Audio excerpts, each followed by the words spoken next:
बहुत सारे लोग ऐसे क्रांतिकारी सोच रखते हैं, मेरे दिमाग में भी आती है, पर भाई हम क्या बेच लेंगे चाइना को, हम कितना बेच लेंगे रशिया को। और अगर ऐसी क्रांतिकारी करनी है, ठीक है, तो पहले मार्केट्स पूरे डेवलप कर लो, जैसे चाइना ने कर लिया। वो कितने डिपेंडेंट है अमेरिका पे अपने एक्सपोर्ट्स के लिए, हार्डली। इस टॉपिक पे हमने वीडियोस बनाए हैं, जाके चेकआउट कर लेना 2008 में क्या स्थिति थी चाइना की in terms of trade with America, और आज के डेट में क्या है। ठीक है, ऐसी क्रांतिकारी सोच रखनी है तो ठीक है, जाओ निकलो। ठीक है, फिर इतनी क्रांतिकारी रखोगे तो जो हमारा जूल है, जिसको हम आईटी सेक्टर कहते, हमारा आईटी सेक्टर जो है, जो बेसिकली चीप लेबर है आई वुड से, ठीक है ना, जो वहां पे सर्विसेज प्रोवाइड करते हैं पूरी, उसका क्या होगा। तो उसके ऊपर भारी पड़ रहा है भाई। देखो, भारी नहीं पड़ रहा है ऐसा कुछ, पर इंडिया अगेन वही बात है कि एक बैलेंस करने की कोशिश कर रहे हैं हम लोग। कितना हो पाएगा नहीं हो पाएगा आगे पता चलेगा, बट कोई भारी नहीं पड़ रहा है जिस तरीके से, मतलब कुछ भी बोल देते हैं यार, शर्म आ जाती है यार। भारत पर टैरिफ को लेकर अमेरिका से भिड़ भी गए भाई। अमेरिका के डबल स्टैंडर्ड को एक्सपोज करते हुए पुतिन ने कहा था कि एक तरफ अमेरिका हमसे यूरेनियम खरीदता है, दूसरी तरफ भारत को तेल खरीदने से रोकता है। जब अमेरिका को हमसे फ्यूल खरीदने का अधिकार है तो फिर भारत को क्यों नहीं है भाई।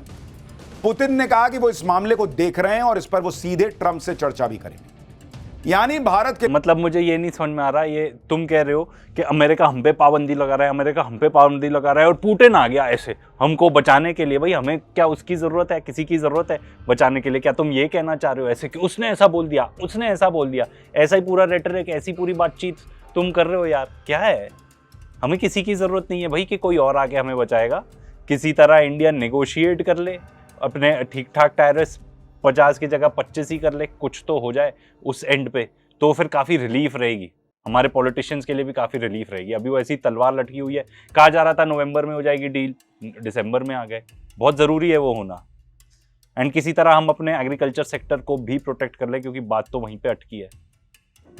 एंड ये भी बता दे, कोई डिफेंस डील कुछ खास हुई नहीं यहाँ पे इंडिया रशिया के बीच में। इंडिया वो सब अपना जितना स्टॉक है ना बचा के रख रहा है अमेरिका के साथ, जो ट्रेड डेफिसिट है उसको कम करने के लिए। ऑलरेडी बोल चुके हैं कि आपसे हथियार ज़्यादा ले लेंगे, ठीक है, आप जो और बेचोगे वो भी ले लेंगे, एनर्जी आपसे ले लेंगे, फ्यूल आपसे ले लेंगे, एलपीजी इतना ज़्यादा परचेज कर ही रहे हैं ना। अब हम जो अनाउंसमेंट्स आई हैं ये सब कर देंगे, डेफिसिट कम कर देंगे, पर हमारे टैरिफ्स कम होने चाहिए, ये इंडिया का स्टांस रहा है। तो डिफेंस इक्विपमेंट बात हो रही थी कि SU-57 है ना, उसको परचेज करेंगे हम वहाँ से, रशिया से, वो टेक्नोलॉजी भी हमको देगा।